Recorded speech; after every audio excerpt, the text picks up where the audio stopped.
نافرمانی نہیں کی تو اللہ کا حکم آیا کہ اس بستی کو الٹ دو. اللہ کا فرشتہ آیا بستی کو، اللہ کا جب حکم ہوا تو فرشتہ آیا، اس فرشتے نے اپنے اللہ سے کہا یا اللہ اس بستی کے اندر ایک آدمی ایسا ہے جس نے ذرا برابر بھی آپ کی نافرمانی نہیں کی ہے، اللہ اس کو بھی ہلاک کر دیا جائے. حکم ہوا کہ اس کو بھی ہلاک کرو. کیوں؟ کیونکہ یہ خود نماز پڑھتا تھا، خود یہ روزہ رکھتا تھا، قرآن کی تلاوت کرتا تھا، تہجد پڑھتا تھا، لیکن اس کے سامنے بے حیائی ہو رہی تھی، اس کے سامنے گناہ کے کام ہو رہے تھے. اس اللہ کے بندے کے دل میں کبھی یہ خیال نہیں آیا کہ میں اللہ کے بندوں کو برے کام سے بچاؤں. تو میرے عزیز، اگر ہم خود نماز پڑھیں گے، روزے رکھیں گے، تہجد پڑھیں گے، لیکن اگر کوئی آدمی شراب میں مبتلا ہے، کوئی آدمی اللہ بچائے زنا میں مبتلا ہے، اور کوئی آدمی بے نمازی کی زندگی گزار رہا ہے، اللہ کے ہمیں جواب دینا. تو میرے عزیز، ایک تو ہم اپنی فکر کریں گے اور اپنے پورے علاقے کی فکر کریں گے. یہ دعوت و تبلیغ کی محنت ایک ایسی محنت ہے، اس محنت سے انسان کی زندگی بدل جاتی ہے. ایک واقعہ لکھا ہے کہ ایک چور کا واقعہ لکھا ہے کتابوں میں کہ جب ایک جماعت گئی تو جماعت والوں نے اس چور کی منت سماجت کر کے اس کو جماعت میں نکالا. لیکن جب تشکیل ہوئی تو قریب میں ایک بستی تھی، وہیں تشکیل ہوئی. جب اس چور کو جماعت میں لے لیا گیا تو وہاں سے وہ بھاگ گیا، تو دوسرے لوگوں نے اس کو واپس لایا. ٹھیک ہے، اب اس کے بعد اس نے 3 دن اللہ کے راستے میں دیے. 3 دن کے بعد اب اس نے اپنا ایک ایسا نظام بنایا کہ جب بھی موقع ملتا تھا وہ اللہ کے راستے میں وقت دیتا تھا.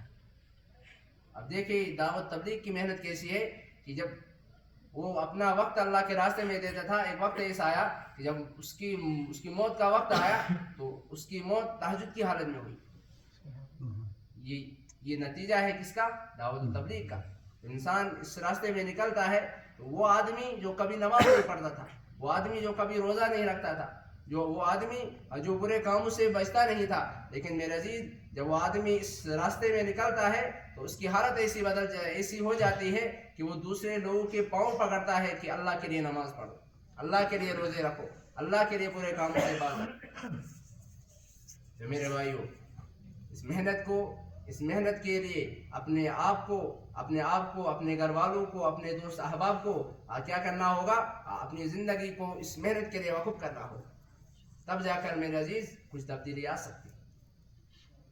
حضرت عمر رضی اللہ تعالیٰ عنہ کو اس امت کا اتنا غم تھا، اتنا درد تھا کہ ایک آدمی جب اس نے اسلام چھوڑ دیا تو حضرت عمر رضی اللہ تعالیٰ عنہ نے چند صحابہ کرام کو بھیجا اس آدمی کے پاس. اس نے کہا میری 2 شرطیں ہیں، اگر حضرت عمر رضی اللہ تعالیٰ عنہ ان 2 شرطوں کو قبول کریں گے تو میں اسلام قبول کر لوں گا. کہا میری پہلی شرط یہ ہے کہ حضرت عمر رضی اللہ تعالیٰ عنہ اپنی بیٹی سے میری شادی کرا دیں. حضرات صحابہ کرام جانتے تھے کہ حضرت عمر رضی اللہ تعالیٰ عنہ کے اندر امت کا کتنا غم ہے، کتنا درد ہے. انہوں نے کہا ٹھیک ہے، یہ تجویز ہم قبول کر لیتے ہیں، لیکن دوسری شرط یہ تھی کہ حضرت عمر رضی اللہ تعالیٰ عنہ اپنی خلافت مجھے دے دیں. کہا یہ ہم گارنٹی نہیں دے سکتے. اس کے بعد حضرات صحابہ کرام وہاں سے سفر کر کے واپس آئے، حضرت عمر رضی اللہ تعالیٰ عنہ کے پاس پہنچے اور حضرت عمر رضی اللہ تعالیٰ عنہ کو یہ سارا واقعہ سنایا. تو حضرت عمر رضی اللہ تعالیٰ نے فرمایا کہ اللہ کے بندو تم نے وہ شرط بھی قبول کیوں نہیں کی کہ اللہ کا بندہ جہنم میں جانے سے بچ جائے. حضرات صحابہ کرام کے اندر میرے عزیزو امت کی فکر اور امت کا کتنا کام. اس کے بعد وہ حضرات صحابہ کرام واپس چلے اور جب وہاں پہنچے تو اس کا جنازہ نکل چکا تھا، وہ دنیا سے جا چکا تھا. میرے عزیز، حضرات صحابہ کرام ہر تکلیف کو برداشت کرنے کے لیے تیار ہوتے تھے، لیکن وہ گوارا نہیں کرتے تھے کہ امت کا کوئی آدمی اس دنیا سے اس حال میں چلا جائے کہ وہ اپنے اللہ کو بھی ناراض کرے. نبی رحمت صلی اللہ علیہ وسلم اللہ تبارک و تعالیٰ دنیا کے انسانوں کو خطاب فرماتے ہیں یا ایھا الانسان ما غرک بربک الکریم. یہ دنیا کے انسانوں، یہ اللہ تبارک و تعالیٰ سے مسلمانوں سے نہیں کہتے ہیں، دنیا کے ہر انسان سے کہتے ہیں دنیا کے انسانوں آپ کو کس چیز نے دھوکے میں ڈال دیا؟ اس کریم رب کے بارے میں. دنیا کے انسانوں جب تم دنیا میں آئے تو کچھ نہیں تھے. میں نے آپ کے لیے ایسا نظام بنایا. آپ کے لیے میں نے 2 آدمیوں کو بے قرار کر دیا. تمہاری ماں کو میں نے تمہارے لیے بے قرار کر دیا. تمہارے باپ کو میں نے تمہارے لیے بے قرار کر دیا. میرے بندے اب جب تو سوتا نہیں ہے تو ان کو بھی نیند نہیں آتی. اب جب تمہاری زبان سے ہائے نکلتی ہے تو ان کی چیخیں نکل جاتی ہیں. اب وہ خود تو گیلی جگہ پر سو جاتے ہیں اور آپ کو خوشی جگہ پر سلاتے ہیں. میرے بندے اگر میں یہ نظام نہ چلاتا تو تمہاری یہ پرورش کون کرتا؟ میرے بندے اگر میں یہ نظام نہ چلاتا تو تمہیں بار بار دودھ کون پلاتا؟ میرے بھائیو، اللہ نے یہ سب کچھ ہمارے لیے کیا. اس کے بعد اگر اللہ کے ایک بندہ اللہ کا نافرمان بن جائے، اگر ایک آدمی بے نمازی بن جائے، بتاؤ اللہ ناراض ہوں گے یا راضی؟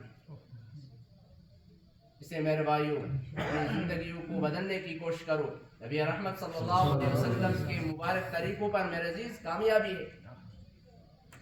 آج ہر آدمی آج مزدوری کو اپنا کام سمجھتا ہے. آج کا ملازمت کو اپنا کام سمجھتا ہے. لیکن یہ جو محنت ہے، نبیوں والا کام ہے، اس کام کو میرے عزیز آج ہم اپنا کام نہیں سمجھتے. اسی عزیزو، اللہ نے بہترین صحت دی ہے، اللہ نے بہترین عزت بھی دی ہے.